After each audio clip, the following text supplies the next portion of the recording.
Anabel Hernández, ¿cómo estás? Muy buenas noches, querida Anabel. Tú le has dado seguimiento muy puntual a este caso, has reportado, has estado en el lugar de los hechos.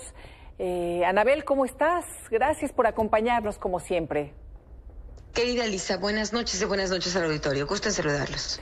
Anabel, pues ha sido detenido Jesús Murillo Caram.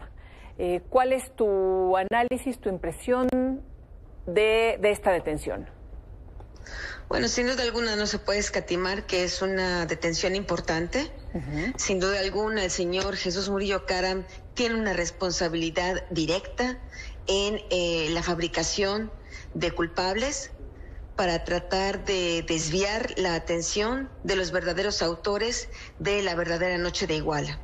Yo recuerdo que desde diciembre de 2014, en el primer reportaje de investigación que escribo como freelance para la revista Proceso, lo titulé La verdadera noche de Iguala, porque desde ahí, desde diciembre de 2014, había todos los elementos para afirmar que la PGR había torturado brutalmente a personas para obligarlas a confesar un crimen en una modalidad que no había ocurrido, para tratar de desviar la atención a responsabilidades que había tenido directamente la Policía Federal y el Ejército en los hechos ocurridos aquella terrible noche en Iguala. Así que sin duda alguna, Murillo Caram es una pieza importante en este ajedrez de terror que creó lo que ocurrió esa terrible noche y que ocultó lo que ocurrió esa terrible noche, pero sin duda alguna, si bien es cierto, es un paso importante, tampoco puede pensarse que con esto se ha hecho justicia. Hay muchos otros elementos,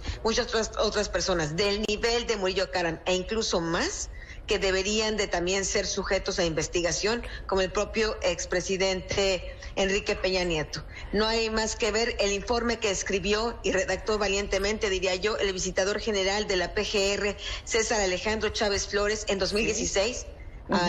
Todavía no terminaba el gobierno de Enrique Peña, todavía estaba en funciones, y el propio visitador escribió un informe muy similar, diría yo, a lo que ayer se reportó, reportó el subsecretario de Gobernación Alejandro Encinas, ya señalando la clara participación en torturas, la clara participación en desvío de pruebas de Tomás Herón, y desde Los Pinos, en aquel momento, desde la propia oficina del presidente de la República, Enrique Peña Nieto, fue quien ordenó que ese informe que había hecho Chávez Flores nunca fuera publicado. Se lo ordenó entonces a la entonces procuradora Arely Gómez. Oye, lo que nos dices además es importante el día de hoy, bueno, siempre, Anabel, pero con las declaraciones que dio hoy en la mañana Alejandro Encinas en el programa de Carmen Aristegui, en donde dice que no tienen información en contra de Enrique Peña Nieto ni del general Cienfuegos. Y me estás comentando directamente que desde Los Pinos ordenaron que este reporte puntual de César Alejandro no se publicara. Se censuró porque parte del eje de este documento que había hecho el visitador, firmado por otros 7 fiscales de la PGR, habían llegado también a la conclusión que había habido participación del ejército. Habían señalado que el ejército no solo habría sido omiso, sino que se le debería de investigar por presuntos nexos con el crimen organizado. Habría también señalado que la propia Policía Federal habría estado involucrada en este terrible acto de desaparición y forzada de los estudiantes, y fue desde Los Pinos donde se ordenó que ese informe nunca fuera dado, ni saliera a la luz pública, ni siquiera fuera dado a los padres de familia de los 43 normalistas. Nada más habría que el subsecretario de Gobernación o los actuales responsables de la investigación que llamar a interrogar a Arely Gómez o al propio Chávez Flores para saber qué fue lo que pasó en aquel momento y cuál fue el rol que jugó Enrique Peña Nieto para proteger a estos responsables. Entonces, bueno, si ese informe hubiera sido público en aquel momento, Tomás Herón jamás hubiera podido salir de la PGR y después irse como un importante funcionario de Los Pinos, y el propio Murillo Caram hubiera tenido que ser detenido inmediatamente. Tuvimos que esperar tantos años gracias a la protección gubernamental al máximo nivel. 2016 fue este informe, se han hecho investigaciones muy importantes, muy puntuales, no se había hecho nada. Bueno, en este espacio nos habían comentado de hace ya años que presentaron denuncias en contra de los funcionarios de la PGR por esta obstrucción y esta siembra de pruebas. Eso lo sabemos y se tienen denuncias ante la Fiscalía desde hace mucho tiempo. Anabel, ¿quiénes tienen que estar dentro de estas 33 personas que comentaba Alejandro Encinas que han sido denunciadas directamente ante la Fiscalía General de la República? Otra persona que tendría que estar forzosamente ahí, si se está acusando a Murillo Karam, de que sabemos que Murillo Karam no directamente torturó, no directamente hizo las detenciones, pero se entiende que todo lo que hubiera hecho Tomás Herón era con la autorización y beneplácito y protección de Jesús Murillo Karam, y por eso lo están deteniendo. De igual manera tendría que ser detenido el exsecretario de Defensa Nacional, Salvador Cienfuegos, quien engañó al Congreso diciendo en octubre de 2014 que el ejército nunca había conocido de los hechos, que nunca se habían enterado que los estudiantes estaban siendo atacados, que ni siquiera había un solo soldado en el cuartel, en el 27 Batallón de Infantería en Iguala, lo cual era falso.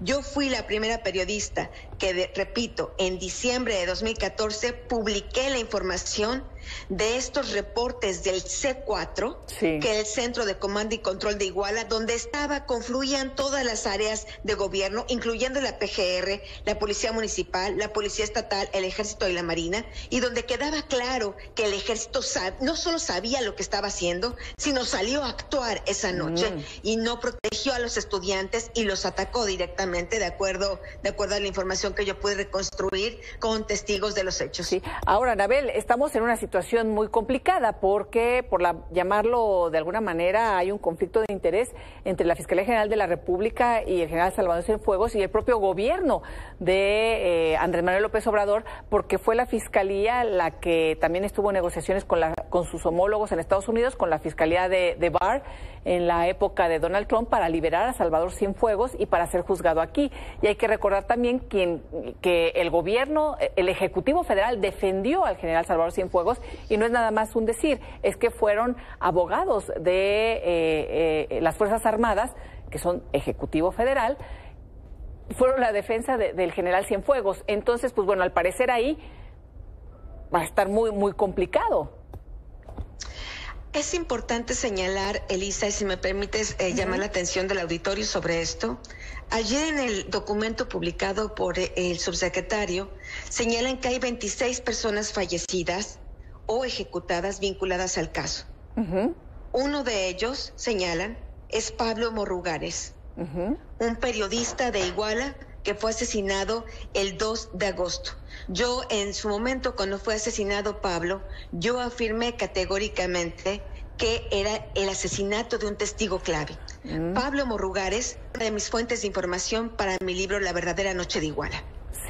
Pablo Morrugares vio directamente la actuación del ejército esa noche. Me enseñó videos y fotografías que él mismo había tomado, que es porque estaba muy cerca del ángulo muy cerca de la esquina de la calle Juan N. Álvarez, donde, recordemos, desaparecieron un buen grupo de estudiantes. Y él mismo me enseñó las fotografías donde estaban los militares pasando ahí y donde, en vez de auxiliar a los 2 estudiantes que habían caído heridos en la calle de Juan N. Álvarez, se bajaron a patearlos.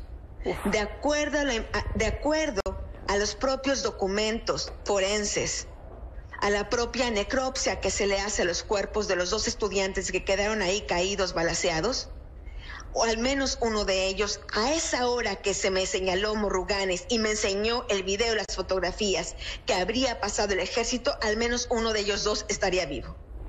Y después, en 2020, asesinan al periodista. No es posible que no digan que alguien pudo haber matado al periodista porque sabía de Guerreros Unidos, o porque sabía de la Policía Federal, o porque sabía del involucramiento de alguien de la PGR. No, lo que Morrugares sabía, y por eso lo mataron, desgraciadamente, al colega periodista, es de la actuación del ejército esa noche. Querida Anabel, muchísimas gracias por estar esta noche, por continuar brindando la información que durante años has seguido, has publicado, has informado, denunciado, gritado y bueno, y tantas otras cosas mientras nuestra procuración e impartición de justicia pues ha obstruido el que llegue a buen puerto cualquier tipo de investigación. Vamos a ver ahora, estaremos muy pendientes y te agradezco y sigamos en contacto, querida Anabel.